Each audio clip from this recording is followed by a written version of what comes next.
Greetings, peace be with you. Welcome to video number 6 in this series on testosterone mastery, in which I'm going to share with you 3 ultimate exercises to boost your testosterone levels naturally without relying on any weights or equipment. Now, if you haven't checked out the previous videos in this series, I will link out to the playlist below, because as you can see in this pyramid, each layer builds upon the next one. And in this video, we're going to be talking about the second final layer, second last layer, which is that of relative strength.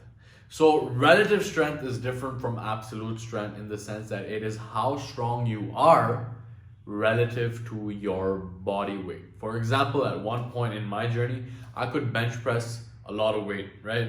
But my fat was very high as well, and therefore my relative strength was low, right? So relative strength is how strong you are compared to your body weight. And this is why at this point in my journey, I'm not focused on absolute strength anymore, because at one point when I was focused only on how much I could bench press, how much I could squat, how much I could deadlift, it got me to the point where I was very strong. I had big arms, I had a big chest, right? But I was squatting one day and I was building on top of a weak foundation, which is my durability, which is the strength of my joints, right? Which is the flexibility of the muscle tissue. And that eventually led to the point where I ended up tearing the meniscus ligament in my knee. I was bedridden for 6 weeks. I couldn't even walk. And I had compromised my health for my fitness, right?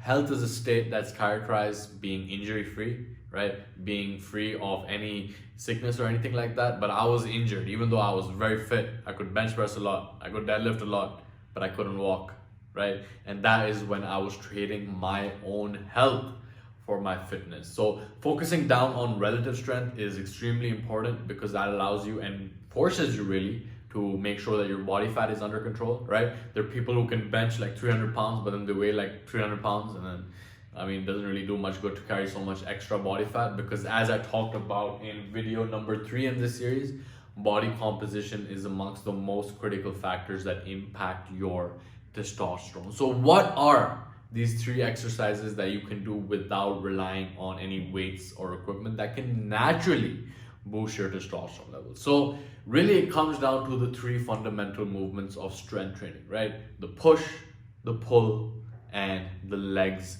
movement. And at this point in my journey, I am solely focused, in terms of my strength training at least, on body weight movements, on calisthenics, right? And the 3 exercises that I strive to really accomplish a mastery in are, first and foremost, the 1-arm push-up, right?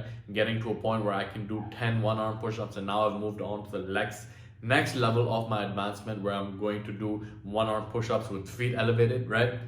And once you get to this point where you can do 1-arm push-ups per reps, that is the point where you are very, very relatively strong, right? Your chest is going to be strong, it's going to be cut, it's going to be that masculine square shape, and it's impossible for you to do 1-arm push-ups if your body weight is not under control, right? You have to be maintaining that lean physique in order to actually crank out reps of the 1-arm push-up, right? And that is really the ultimate pushing exercise for the body weight. And people talk about you can't build muscle using only your body weight, you need to rely on the weights, you need to rely on the equipment. But these people haven't really elevated in their development of body weight training, right? They've only been trying to do push-ups, and they go to 100 push-ups, and that's not going to help anyone. And my philosophy is really to stick within the range of 4 to 10 reps, right?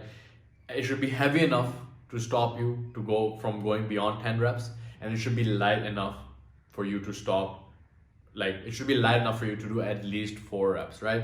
And if you keep it within that 4 to 10 rep range, like, I'm continuing to advance, I'm continuing to improve, just focusing on body weight movements, because I've been able to level up in the intensity of the exercise, right? So testosterone is produced and the demand for it is increased once you're actually forcing your body to build more muscle, right? The more muscle you have, the more demand your body will have to actually create testosterone to facilitate that growth. So as you're focusing down on your workouts, the number 1 most important thing to think about is really progress. Am I increasing in my strength or not?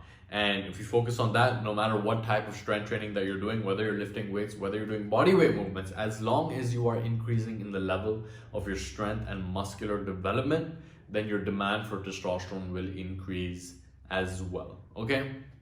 Now, the second key body weight movement to boost your testosterone levels naturally is that of the squat. And of course, you can probably do 100 body weight squats, but getting to the point now where I'm doing one leg squats, right, pistol squats, to the point where I've reached a level of actually carrying a 10 kg dumbbell, and I'm doing pistol squats with that. I haven't filmed that, but I'll be posting that very, very soon. But constantly elevating in the level of your muscular development by constantly focusing on progress in your strength, right? Don't let anyone tell you that you can't build muscle using bodyweight movements, because there's a lot of examples out there.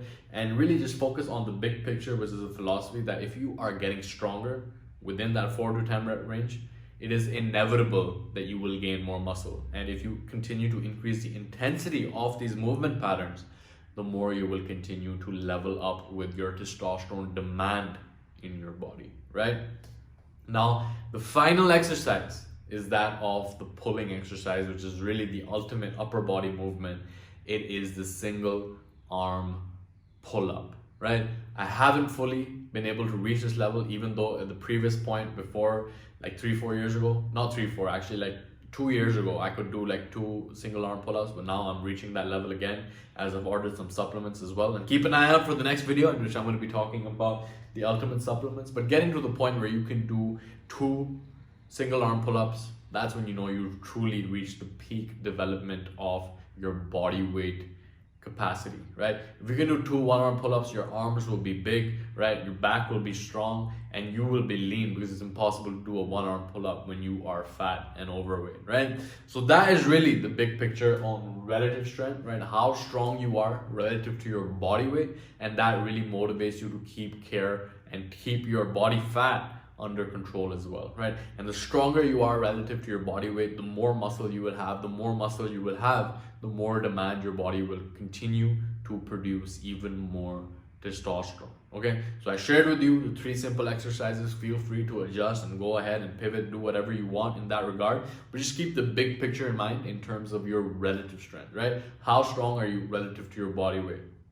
If you weigh 400 pounds and you can bench 300 pounds, right, then your relative strength is actually lower than someone who weighs 80 pounds but can lift like 225 pounds, right? So it's how much you can lift, how much strength you have relative to how much you weigh. If you focus on that metric with all these different movements, I love personally calisthenics and bodyweight movement, because it really, like, keeping care of your body fat is a fundamental aspect of that. But focus on whatever training you want. Again, just focus on the big picture, which is relative strength. Okay, so with that, I conclude this video. I hope that you got value from it. This has been Mo Salim here, and I will see you in the next one.